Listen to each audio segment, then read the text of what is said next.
예, 안녕하세요. 오늘은 KSUG 멤버로 여기 참석을 했습니다. 스프링 사랑합니다. 근데 OKJSP라서 그런지 프레임워크는 잘 못 쓰고 어색어색해요.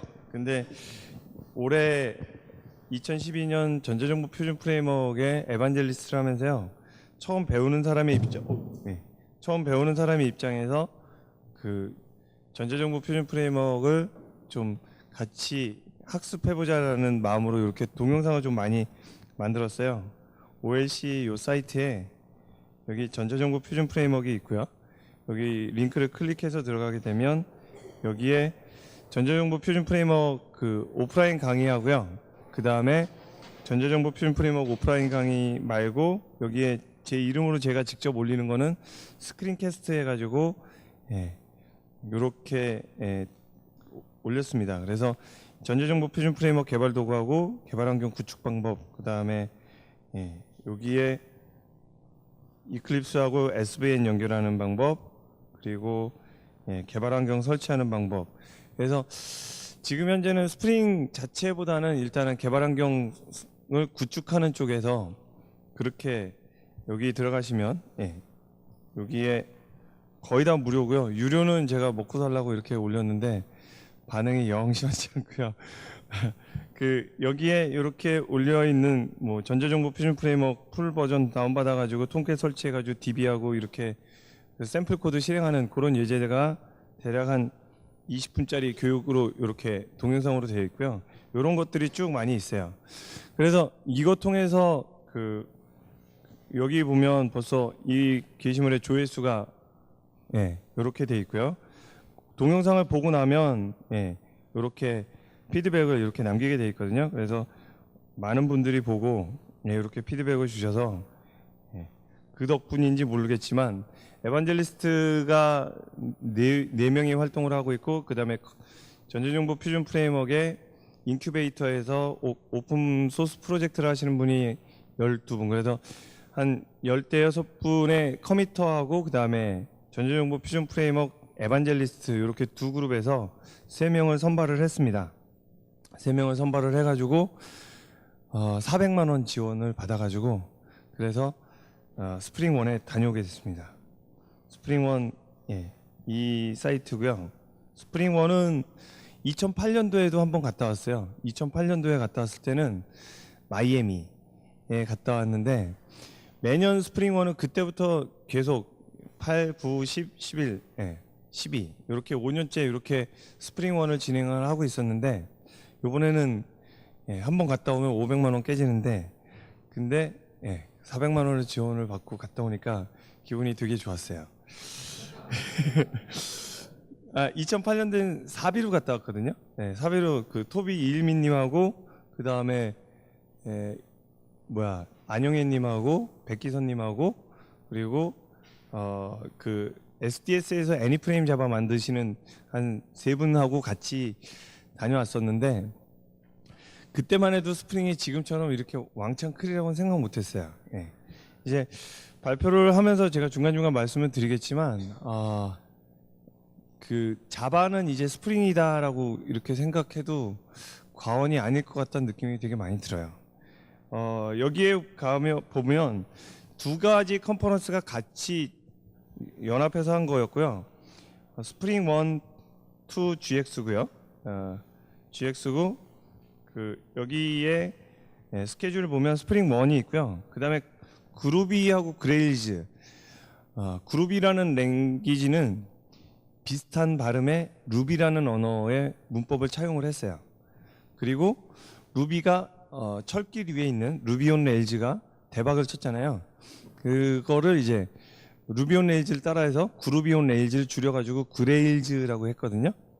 그 로고를 보면 요게 성배잖아요. 인디아나 존스에 나오는 그 성배인데 성배가 하나 둘 세 개죠. 복수죠. 그레일이 성배란 뜻이거든요. 그래서 S 해가지고 3개를 붙인 거고요. 그 다음에 여기 스프링 1하고 그 다음 요렇게 스프링 1하고 그 다음 클라우드가 붙습니다. 그리고 그루비하고 그레일즈가 같이 같은 장소에서 두 가지 컨퍼런스를 하고 예, 돈을 내면 한 1,300달러, 1,400달러 정도 되거든요. 참가비가 1,400달러면 컨퍼런스 4일짜리 컨퍼런스에 예, 하루에 대략 한 40만 원 가량의 그런, 그래서 총 130만 원 정도 등록비가 되거든요. 그래서 여기에 그 돈을 내고 가면 이 두 가지 컨퍼런스를 동시에 즐길 수가 있죠. 여기 보시면 여기 클라우드 모양이 하나 있는데요. 제가 좋아하는 가상머신 그 소프트웨어가 VM웨어가 있었거든요. 패럴레즈 쓰다가 공인인증서 안 돼가지고 거기 패럴레즈 그 VM웨어 갔다가 그 라이센스가 다 돼서 업그레이드를 못 해가지고 버추얼박스로 왔는데 그 VM웨어가 스프링을 샀어요. 스프링 소스라고 하는 회사를 사가지고 이 클라우드 파운드리 쪽에 이런 서비스가 생기게 됐고요. 클라우드 파운드리가 한쪽 트랙을 완전히 잡아서 클라우드 세션으로 이렇게 차지했습니다. 여기 게팅 스타티드 가서 여기에 보시면 파스고요. 지금 현재 클라우드 파운드리는 베타 상태라서 서비스 올려놓고 마음 놓고 지금은 돈을 안 내도 되는 걸로 알고 있습니다. 그리고 그 보통 이런 플랫폼 애저 서비스에서 내가 웹 어플리케이션 올려가지고 그냥 서비스하는 것이라고 하면 거의 다 트래픽이 많지 않으면 돈을 안 내도 돼요. 트래픽이 많아지면 그때 이제 트래픽에 따라서 과금이 되는 건데요. 여기에 프레임워크 앤 랭귀지를 보면 여기에 자바가 안 들어가 있고요. 스프링으로 들어가 있어요. 그래서 WAR 파일, WA 파일을 올리게 되면 스프링으로 프레임워크를 만들어 가지고 그 WA 파일을 올리게 되면 여기서 바로 서비스가 가능하게 되는 거죠. 그 다음에 그레일즈, 스칼라, 플레이, 여기가 자바 계열의 프레임워크들이고요.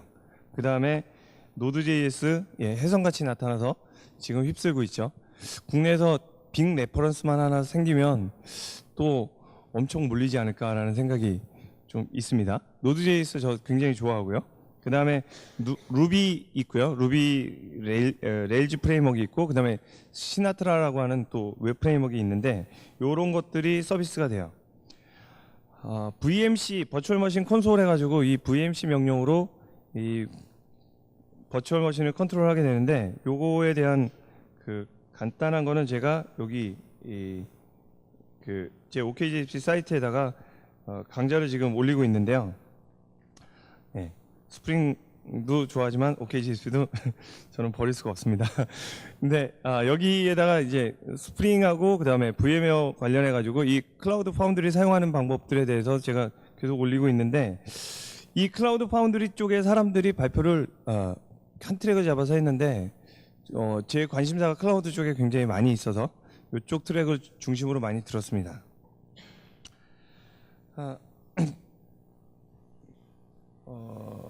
여기가 아까 그 사이트고요.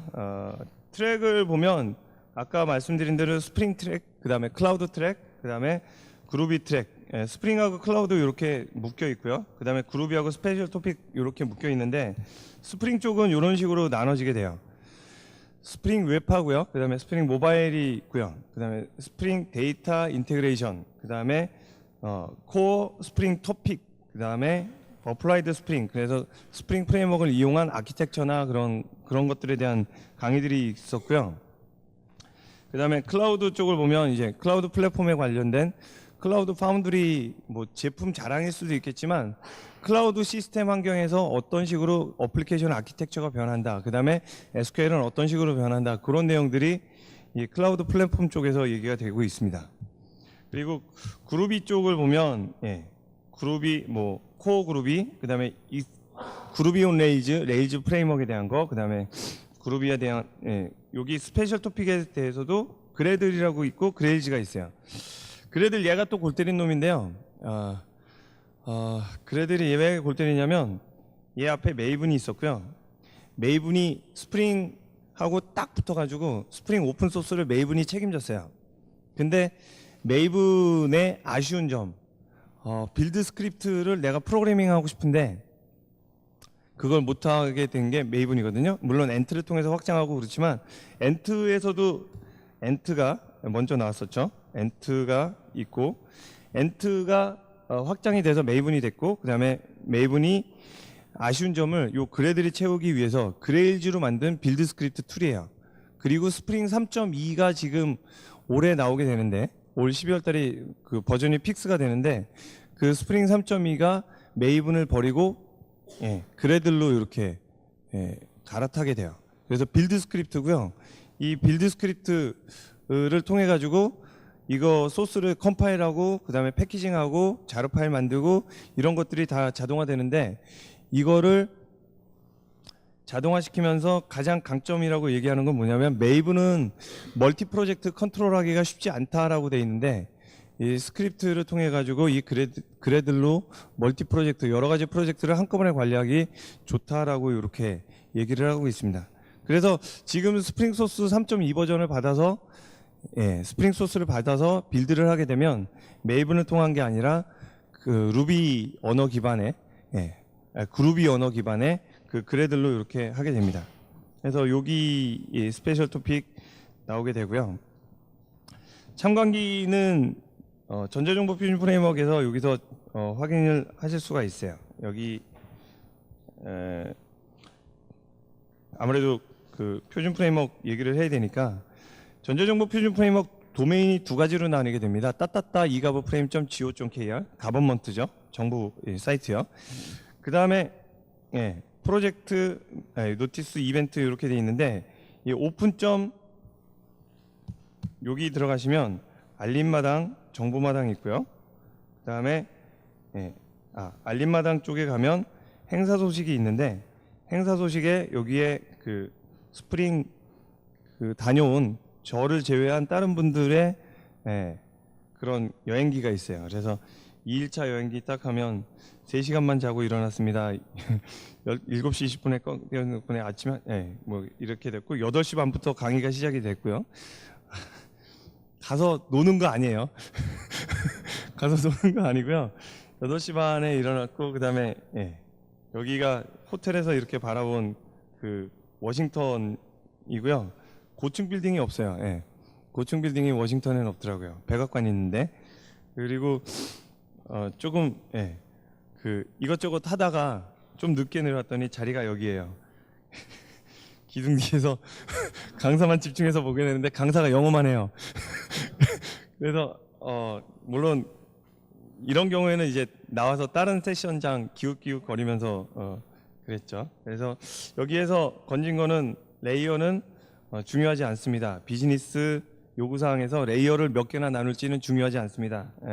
커스터머가 그 작업을 의뢰한 사람은 레이어에 대해서 뭐 내가 DA를 썼는지 뭘 썼는지 신경 쓰지 않는다. 뭐 이렇게 하고 제일 포커스 맞춰야 되는 건 사람이다. 뭐 요것만 제가 배웠고요. 그 다음에 텐젠이라고 하는 회사에서 몽고DB가 나왔는데, 그 몽고DB 부스가 있어서 거기 가지고 인코리아 데어라 몽고DB 커뮤니티, 우리나라에 몽고DB 커뮤니티가 있으니까 so I will share this sticker and book with them 해가지고 내가 그 몽고DB 커뮤니티에 가가지고 이런 책하고 이 티셔츠 나누겠다 했는데 그냥 다 써버렸어요.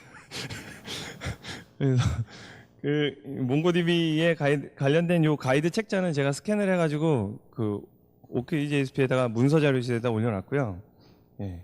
그리고 몽고DB 티셔츠 그 컨퍼런스 가면 그게 있어요. 외국에 나가면 기념품 그 돌아가서 맨입으로 이렇게 잘 다녀왔습니다 이러면 되게 좀 뭐하거든요. 그래서 기념품을 뭐 볼펜, 뭐 북마크, 열쇠고리 막 이런 것들을 막 하는데, 뭐 초콜릿 뭐 이런 거 하는데 이런 기술 컨퍼런스에서 부스 돌아다니면서 기념품 쫙 긁으세요. 그게 나눠줄 때 꽤 도움이 될 겁니다. 그리고 제가 들었던 것 중에서 또 뭐가 있었냐면 NewSQL이라는 게 있어요.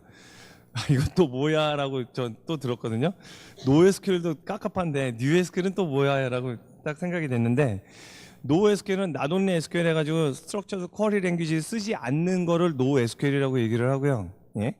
그 다음에 NewSQL 같은 경우는 SQL을 써요. 근데 분산 환경에서 데이터베이스를 자동으로 이렇게 분산시켜 주는 게 NewSQL이 있더라고요. 그래서 여기 장표를 이렇게 찍어 본 거 보면 예, 테이블을 만드는 쿼리죠.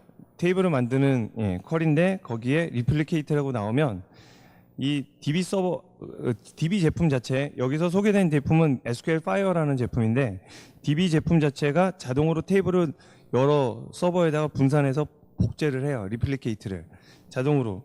그 다음에 여기에서 요거 말고 파티션 이렇게 해주게 되면 자동으로 컬럼으로 데이터를 파티셔닝 해서 저장하게 되는 그런 SQL을 확장시켜가지고 만든 그게 NewSQL이라고 얘기를 하더라고요. 그리고 이제 와가지고 요 세션을 들었는데 되게 마음에 들었어요. 에스펙트.j를 쓴 사람이 이거를 얘기를 했는데요. 웹 개발자를 죽이고 있다고.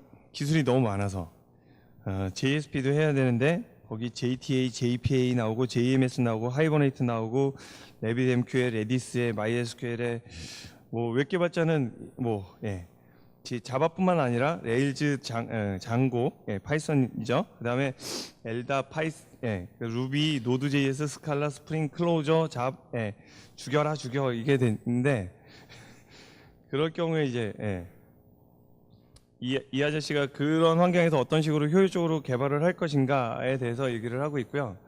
그 다음에 또 하나 인상 깊게 들었던 그 두 가지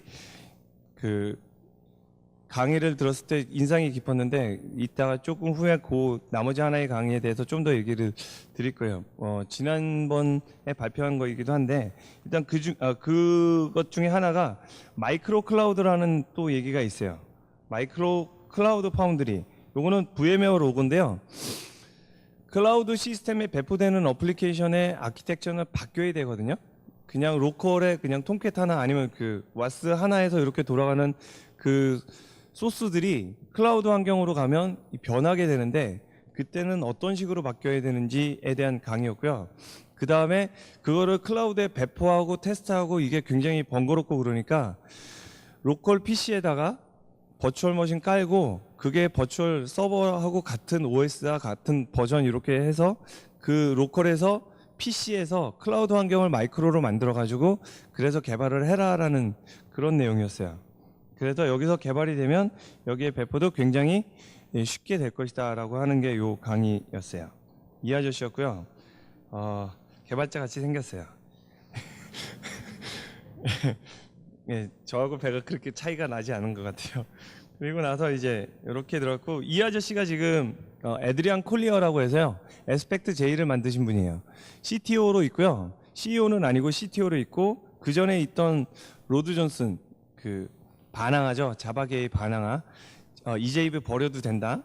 그냥 J2E의 경량 프레임워크 가지고 이렇게 사용할 수 있다. 물론 지금 그 경량 프레임워크는 가지를 너무 많이 쳐가지고 굉장한 플랫폼이 돼버렸지만 그때 이 스프링 프레임워크에서 로드 존슨이 제일 주도적으로 하고 그 다음에 유겐 헬러라고요. 유겐 헬러라고 스프링 소스 코드에 보면 주석에 가장 많은 이름이 있는 코딩 기계라고 할 수도 있는데 유겐 헬러하고 그 다음에 또 하나의 축이 뭐냐면 이 에스펙트.j AOP를 만든 AOP의 자바 버전을 만든 이 에드리안 콜리어예요. 이 사람이 지금 스프링 오픈소스 스프링을 만드는 회사를 총괄하고 있어요. 이 아저씨가 이렇게 클 줄 그때 2008년에 몰랐고 에드리안 콜리어였고요. 이제 내일도 클라우드 집중 공략입니다. 뭐 이렇게 썼는데 3회차 잠깐 들어와서 보면 여기도 아름답게 됐고 정말 조용한 도시고 같이 간 분이에요. 이분은 지난 커미터 한성근 커미터님이고 SDS에서 월급을 받으시는 걸로 알고 있고요. 지금 전자정보 필름 프레임워크는 SI 3사 인원들이 와가지고 같이 공동으로 작업하고 있거든요. 그래서 이분이 전자정보 필름 프레임워크 쪽에서 Q&A 답글을 달아주시는 분이에요.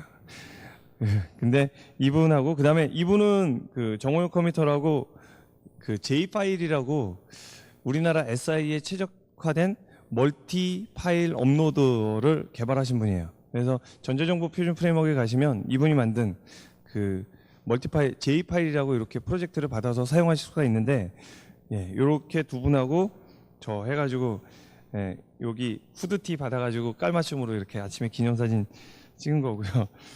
그 다음에 이날 그 스플렁크라는 제품에 대한 강의를 들었어요. 아까 그 클라우드 쪽에서 김병곤 님도, 예, 하둡 그 컨퍼런스에서 스플렁크 얘기를 하셨는데, 스플렁크가 국내 네이버에 카페가 있어가지고 그 작업을 하시더라고요. 벌써 그 굉장히 레퍼런스도 많고 국내에서 세미나도 크게 하시는 것 같은데, 이 스플렁크가 시스템 로그 같은 비정형 데이터 분석하고 막 그러는데, 여기에서 우리는 UI를 자바스크립트 UI를 d3js.org 사이트를 d3js를 사용한다 그래서 저게 뭐지 하고 강의 듣다가 이쪽에 빠져가지고, 예,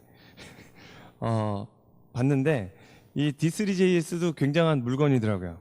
여기에 그 d3가 그 이거예요. d3js.org 요 사이트에 들어가게 되면, 예, 데이터 드리븐 도큐먼트, 데이터가 도큐먼트를, 예, 데이터가 주도하는 도큐먼트 해가지고요. 여기 들어가면 그 굉장한 UI들이 많이 있는데, 스플렁크보다는 이게 더 관심이 막 생겨가지고요.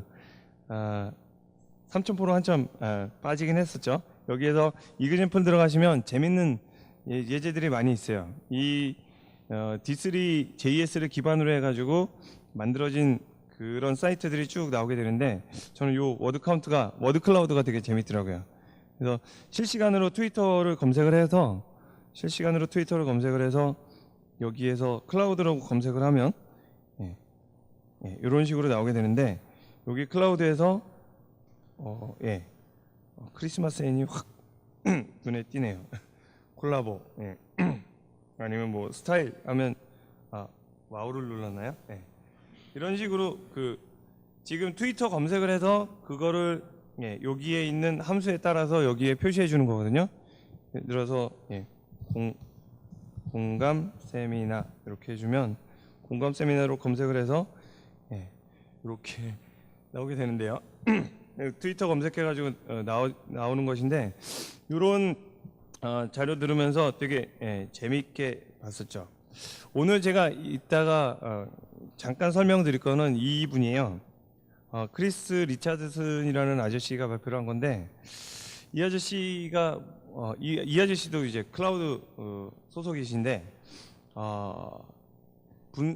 분산 환경에서 그 어플리케이션들이 그냥 하나로 통합이 돼가지고, 그러니까 모델 1처럼 이렇게 개발되는 것보다는 이게 모델 2를 지나서 서비스별로 찢어지는 게 더 맞다라고 얘기를 하고, 그게 더 훨씬 더 낫다라고 얘기를 하셨어요.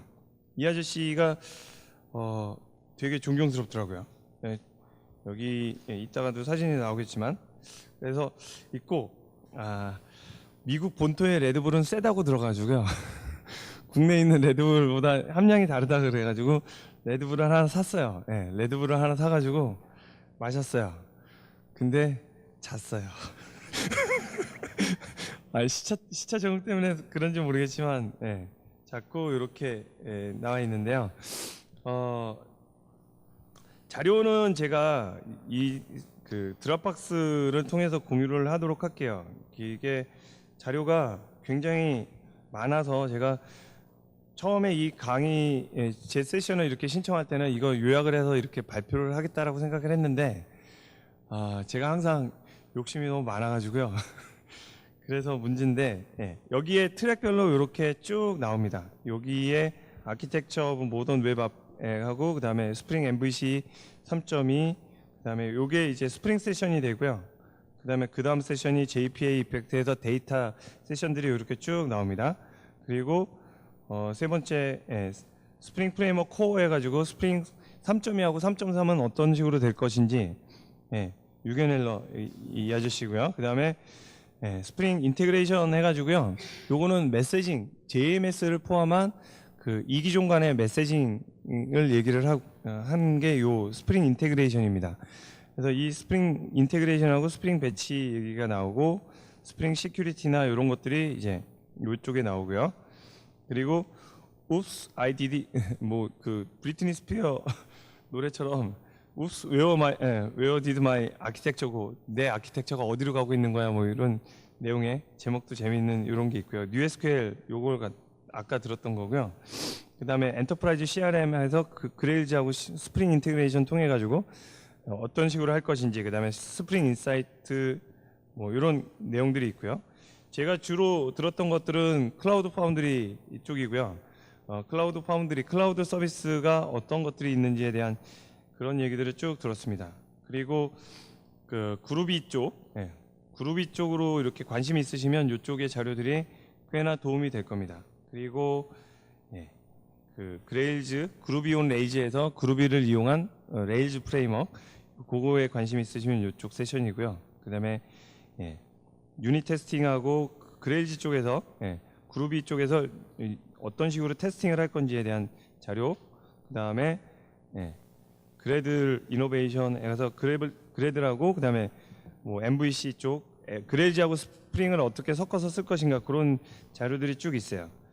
라이센스 때문에 배포하지 못하게 돼 있는데, 그래서 그 퍼블릭하게는 하지 못했고요. 아래쪽에 가면 관련된 소스라든가 강의 때 썼던 소스라든가, 그 다음에 그 PT도 그냥 여기다 올려가지고 PT를 하시는 분들도 있었고요.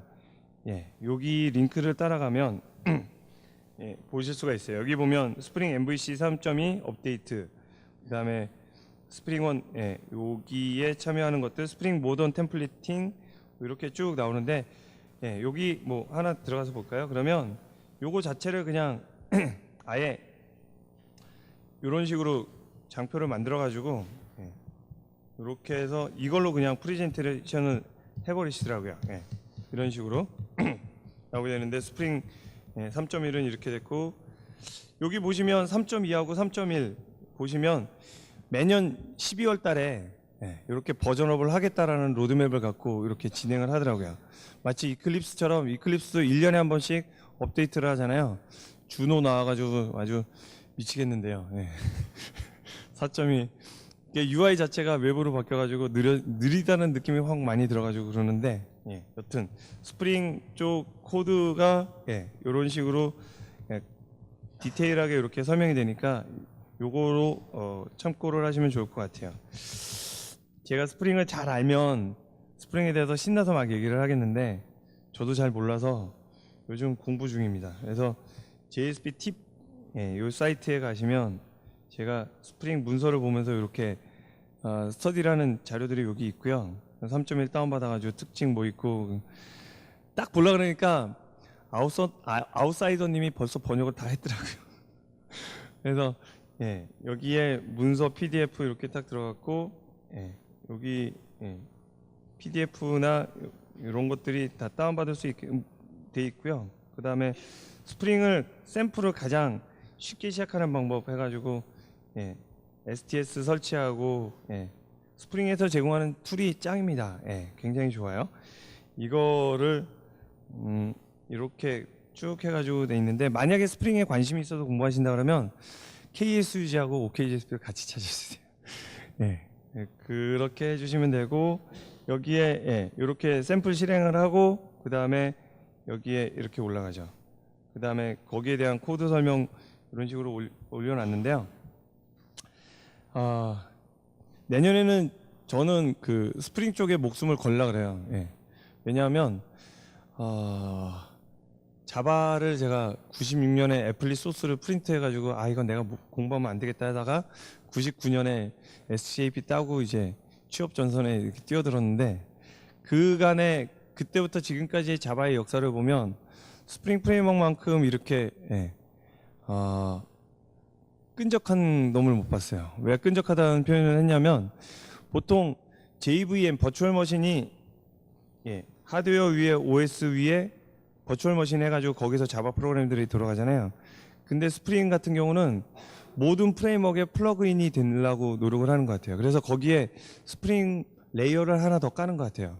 그리고 다른 프레임워크들이 그 스트러치를 비롯해서 저는 처음에 스프링 나왔을 때는 스트러치하고 스프링하고 경쟁하는 줄 알았어요. 근데 스트러치는 웹 쪽, 예, 그 뷰 쪽을 이렇게 프레젠테이션 쪽에만 관심이 있다고 한다 그러면 스프링 프레임워크는 J2E 아키텍처 전반에 걸쳐서 끈끈하게 이렇게 거미줄처럼 퍼져 있는 것 같다는 느낌이 들었어요. 그래서 애당초 보는 퍼스펙티브가 다른 거죠. 마치 이클립스의 플러그인이 이클립스 시장을 만들고 jQuery의 플러그인이 jQuery 시장을 만들고 젠킨스, 엔트 이렇게 모든 그 오픈 소스들이 다 그 생태계를 만들기 위해서 그건데 스프링 프레임워크 같은 경우는 거기에 굉장히 최적화된 프레임워크가 아닌가라는 생각이 들었고요. 그 다음에 애니프레임 자바가 나올 때 뭐 그냥 쓰는구나 싶기도 하고 쟤들이 오픈 소스 가지고 뭐 개런티하면서 잘한다 싶긴 했는데 전자정보 표준 프레임워크가 나오면서 2009년, 10년, 11년, 12년 이렇게 전자정보 표준 프레임워크가 나오면서 대안이 없어요. 예. 그러니까 전자정보 표준 프레임워크 같은 경우는 스프링 코어에다가 이클립스 툴에다가 그 다음에 요거를 아우르는 그 메이븐 그 다음에 허드슨 그 다음에 요런 그 오픈 소스 툴셋으로 어플리케이션 라이프 사이클 매니지먼트 ALM이라는 걸 해주게 되는데 그 ALM을 전자정보 표준 프레임워크가 딱 만들어지면서 이제 뭐 벤더 종속적인 옛날에 저는 제트스피드라고 하는 프레임워크를 썼었는데 그런 뭐 라프제이 디본이나 아니면 뭐 SI3사의 각자 고유한 그런 프레임워크에 종속되지 않고도 중소기업들이 안정적으로 할 수 있고요. 정말 그래서는 안 되지만 전자정보 표준 프레임워크가 그 위피처럼 쫄딱 망한다고 해도 위피 사이트는 없어졌어요. 그러니까 우리나라 휴대폰에 법률로 조항으로 강제 조항으로 이렇게 들어가 있어가지고 반드시 위피를 실어야지 우리나라에 휴대폰을 출시할 수 있었던 법이 있었는데 그게 2009년에 흐지부지 되고 그 다음에 2009년에 2009년 말인가요? 그 아이폰 나오기 직전에 블랙베리 때 흐지부지 되고 아이폰 나오면서 완전히 그 말짱 노루묵이 돼버렸거든요. 그 다음에 위피 사이트가 그 다음에 없어졌어요. 그러니까 만약에 위피처럼 되라고 얘기하는 건 아니고 위피처럼 된다고 해도 전자정보 표준 프레임워크가 왜 저는 가치 있다고 보냐면 스프링이 남아요. 그 다음에 이클립스가 남고요. 허드슨이 남고 그 다음에 메이븐이 남아요. 오픈 소스가 남기 때문에 그래서 굉장히 크게 보고 있고 그게 또 어플리케이션 그 코어에 스프링 프레임워크가 있기 때문에 저는 내년에는 2013년에는 스프링 목숨 걸었습니다. 그 다음에 요 얘기를 좀 더 드릴게요. 그 주소 먼저 말씀을 드려야 되겠죠. 제가 좋아하는 j.mp하고요. j.mp하고 슬래시하고 s1에 그 2012하고 언더바 이렇게 해주면 아까 제가 보여드린 PDF를 받으실 수가 있어요. 그 PDF는 돈 내고 들어간 사람들만 자료를 받아볼 수 있기 때문에 요 PDF를 그 압축한 파일이 있어요. PDF에서 자료를 다 받아가지고 이렇게 SG 요 슬라이드라고 하는 자료가 있고요.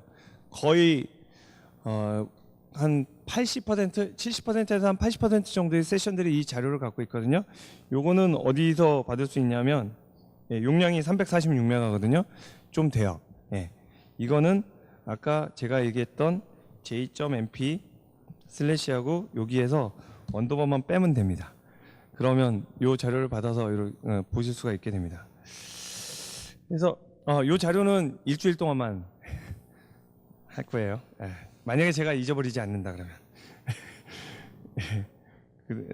저한테 술을 많이 먹여서 잊어버리게 만드시면 모르겠는데 요새는 술도 잘 안 먹으려고 그래요. 그 다음에 제가 이 아저씨를 되게 존경하게 됐는데 그 아저씨에 대한 PT를 살짝 말씀을 드리고 제 세션을 정리하도록 할게요. 뭐냐면 디컴포징 어플리케이션 해가지고요. 지난 강의를 들으신 분이 계실지도 모르겠는데 짧게 제가 한 15분 정도 요거 말씀을 드리자면 어플리케이션을 앞으로 개발하게 되면 복잡도 때문에 어플리케이션을 분해해야 된다라고 얘기를 하고요. 이 아저씨가 아까 얘기한 거고 이 책의 저자예요. 괜히 친숙해져요. 저 책이 딱 있으면 포조인 액션 이 책을 쓴 아저씨고요. 어플리케이션을 분해하면 배치하기 쉽고요. 그 다음에 확장하기 쉬워져요. 그리고 여기에 쇼핑몰을 만든다고 생각을 하고 전통적인 웹 어플리케이션은 톰캣 하나에 왑 파일 하나 있고 거기에 모듈별로 스토어 프론트 UI가 있고 어카운팅 서비스, 인벤토리 서비스, 쉬핑 서비스 이렇게 돼 있어요. 그 다음에 MySQL하고 데이터를 왔다 갔다 하고 앞에 아파치가 있고 그 다음에 그 브라우저가 있고요.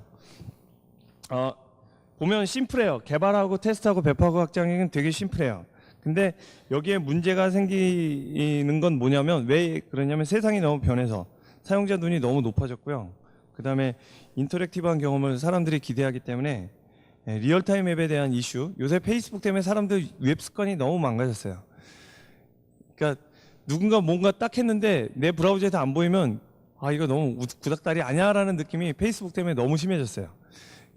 근데 리얼타임 웹에 대한 이슈나 이런 것들도 굉장히 강해졌고요. 근데 그걸 다 이제 개발을 어떻게 할지 저걸 다 어떻게 알아서 개발을 할지 막막하죠. 근데 배포가 이렇게 디플로이가 이렇게 자주 되고 어플리케이션이 자주 바뀌면 좋은데 컴포넌트 하나 바꾸는데 전부 다 재배포해야 되고 그다음에 백그라운드 같은 경우는 이거 인터럽트 하기도 뭐하고 그다음에 실패 위험에 대한 증가 때문에 변경에 대한 두려움이 생겨가지고 이제 배포를 업데이트를 잘 안 하게 되죠.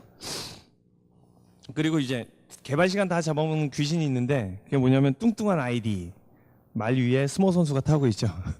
이 그림 보고 빵 터졌는데 진짜 무거워요 아이디. 근데 그 개발 도구도 무겁고 그래서 어제 질렀습니다. $50 인텔리지. 저도 질렀습니다. 그래서 인텔리지 가벼워서요. 근데 그 개발 도구만 무거운 게 아니라 컨테이너, 톰캣이나 아니면 이런 것들도 굉장히 무겁다라는 느낌은 되게 들죠. 그래서 그것만 아니라 또 인문사회학적으로 그 개발팀에 대한 장애가 또 있죠. UI팀, 계정팀, 장바구니팀, 배송팀 해가지고 이렇게 개발팀이 나눠져 있는데 커뮤니케이션 하려면 환장하죠. 의견 조율해야 되고 회의도 어마어마하게 필요하게 되고요. 그래서 그 모놀리틱으로 이렇게 통짜로 이렇게 어플리케이션을 구성해서 이렇게 관리를 하게 되면 굉장히 힘들어진다라고 얘기를 하면서 서비스 단위로 어플리케이션을 쪼개야 되는데 이 책을 소개해줘요.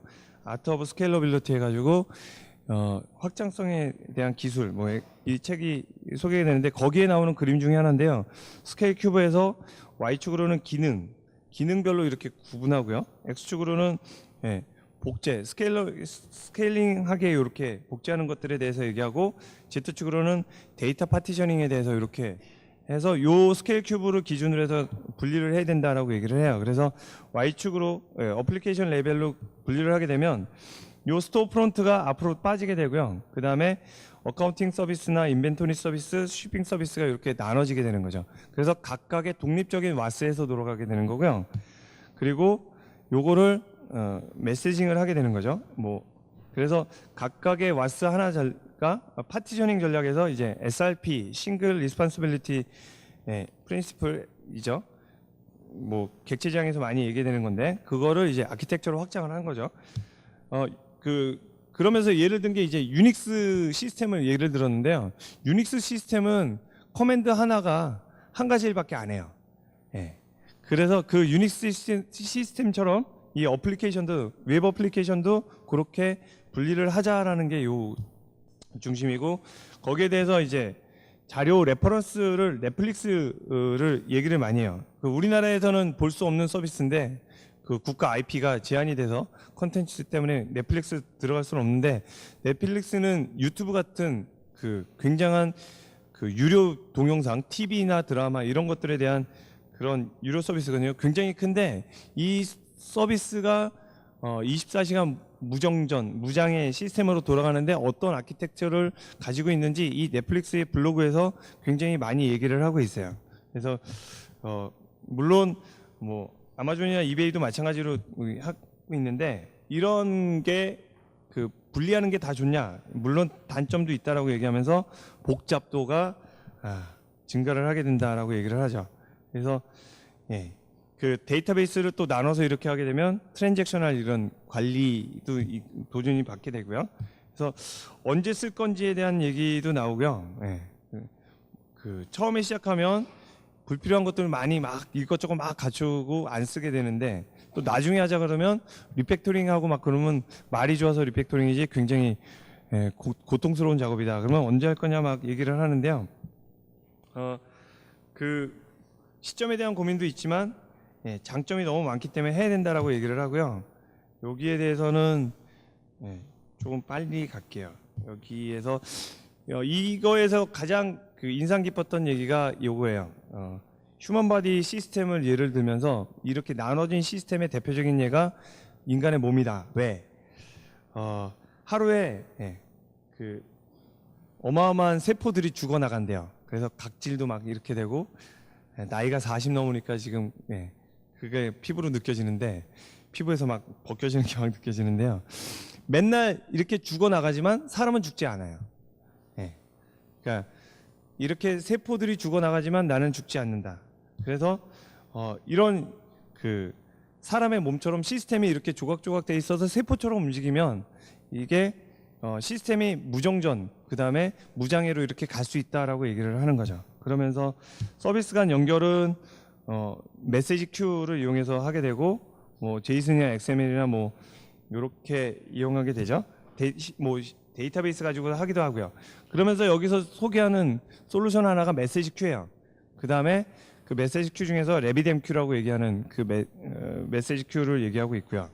요거가 메시지 큐는 뭐냐면 저쪽에 보내는 놈이 보내는 건 다 받아요. 저장하고 있다가 저쪽에 받는 놈이 살아있으면 계속 보내줘요. 이렇게 파이프처럼. 근데 저쪽이 죽어 있으면 딱 자기가 들어오는 것 계속 쌓고 있어요. 그래서 이게 딱 켜지면 그때 한꺼번에 보내주게 되는 그런 역할을 하는 게 메시지 큐죠. 여기에서 이제 서버들 분리시키고 뭐 이런 장점들이 있고 단점은 이제 복잡도 그거에 대한 단점이 있죠. 그리고 뭐 병렬로 했을 때 어떤 식으로 할 건지 그다음에 자바 퓨처 해가지고요 미래를 프로그래밍 한다라는 그래서 조금 저도 아직은 그 코드상으로 이해는 아직 못했는데 미래를 그 예측 가능한 시스템을 만든다는 의미가 있고요. 요거는 제가 이해를 못한 상태에서 말하면 굉장히 버벅거리고 시간을 끌기 때문에 패스를 할게요. 메시징 큐에서 스프링 인테그레이션이라고 하는 모듈이 메시징의 그 기반에 있고 그 스프링 인테그레이션에서 가장 추천하는 그 패턴 시리즈 책 있죠. 패턴 시리즈 책 중에서 엔터프라이즈 인테그레이션 패턴 해가지고 이 책을 가장 추천을 하더라고요. 아직 번역서는 없는 걸로 알고 있는데 이 책을 기반으로 해서 만들어진 모듈이 스프링 인테그레이션이다 하고 얘기를 하고 있습니다. 그리고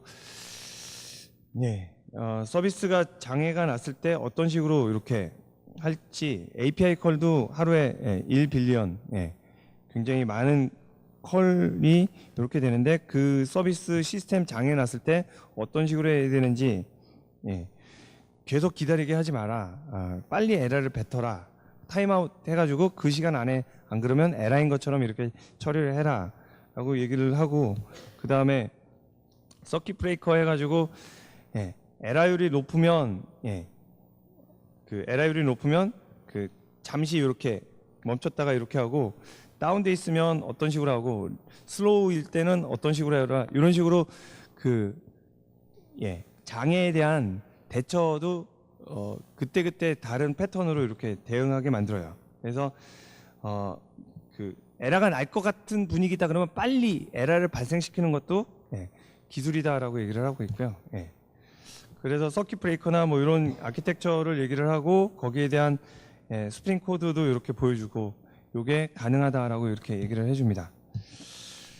여기 여기 GitHub 요 2분의 GitHub인데요. 여기에 가면 이 예제를 소스를 다 공개를 해 놓으셨어요. 그래서 이 분이고요. 이분이 운영하는 크리스 리차드슨이